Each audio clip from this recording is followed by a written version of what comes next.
Hi అండి, నమస్తే. Welcome to our channel. ఇవాల్టి మన వీడియో వచ్చేసి high neck blouse front part అయితే కటింగ్ చేస్తున్నానండి. ఇది వచ్చేసి నడుము లూజు 36 ఇంచులు అనమాట. ఆల్రెడీ నేను హ్యాండ్స్ కట్ చేసిన షార్ట్ వీడియో చేశాను, అలానే బ్యాక్ పార్ట్ కూడా షార్ట్ వీడియో అప్లోడ్ చేశానండి. ఫుల్ వీడియో ఏంటంటే నేను తీయలేకపోయాను అనమాట, ఫోన్లో కొంచెం స్పేస్ లేక. అందుకని చిన్న చిన్న ముక్కలుగా నేనైతే అప్లోడ్ చేస్తున్నాను. స్టిచ్చింగ్ వీడియో వచ్చేసి ఫుల్ చేస్తానండి నేను, అది చూడండి అర్థమవుతుంది.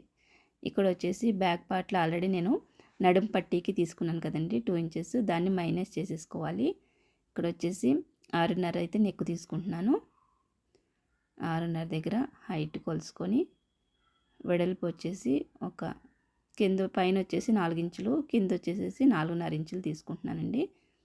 ఇలా మార్క్ చేసేసుకొని ఏంటంటే వెడల్పుగా రావడం కోసం అనమాట. బ్యాక్ వచ్చేసి హై నెక్ వస్తుందండి, ఫ్రంట్ వచ్చేసి కొంచెం రౌండ్గా వస్తుందన్నమాట. ఇక్కడ వచ్చేసి 2 ఇంచెస్ మైనస్ చేసుకోవాలండి, ఎందుకంటే నడుం పట్టీకి మనం వెనక పార్ట్ తీసుకున్నాం కదా, దాని ప్రకారం కొలిసేసాం కాబట్టి. ఇక్కడ వచ్చేసి ఫ్రంట్ సైడు పైన కింద కూడా 2 ఇంచుల దగ్గర మార్క్ చేసుకొని మళ్ళీ ఒక లైన్ వేసుకున్నాను. ఇప్పుడు వచ్చేసి ఫ్రంట్ సైడ్ వచ్చేసి 1 ఇంచ్ తగ్గించుకోవాలి.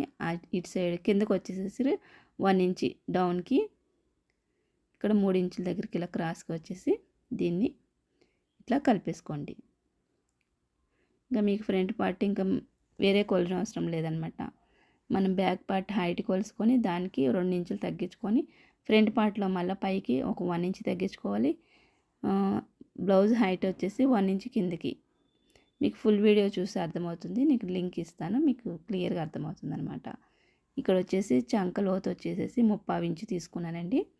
30 ఇంచు తీసుకోవాలి. మళ్ళీ 1/2 ఇంచు తీసుకున్నారంటే ఈ ముడతలు అనేది వచ్చేస్తుంది అనమాట. ఇక్కడ వచ్చేసి ఈ రౌండ్లో మనకి ఏ నెక్ కావాలంటే ఆ నెక్ షేప్ చేయాలి, రౌండ్ చేసుకోవచ్చు. నేనైతే ఇక్కడ చిన్నగా స్టార్ నెక్ లాగా అయితే పెట్టేసేసి ఇక్కడైతే కట్ చేసేస్తున్నానండి. ఇంకా స్టిచ్చింగ్ చేసేటప్పుడు ఏంటంటే మనం వేసుకుంటే పైపింగ్ వేసుకొని టర్న్ చేసేసుకోవచ్చు అనమాట నెక్లన్నీ కూడా. ఇక్కడ వచ్చేసి ఇంకా కటింగ్ అయితే చేసేస్తున్నాను.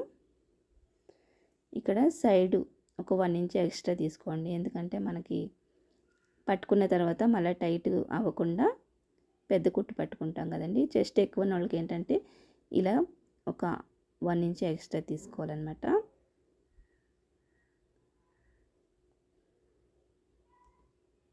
ఇదిగోండి, బ్యాక్ పార్ట్ మీద ఫ్రంట్ పార్ట్ వేసేసి ఒకసారి చెక్ చేసుకోండి. ఇక్కడ ఎంతైతే తగ్గిందో అంతా మనం ఇక్కడ షేప్ బెల్ట్ అయితే తీసుకుంటున్నాను. వీడియో నచ్చితే లైక్ చేయండి.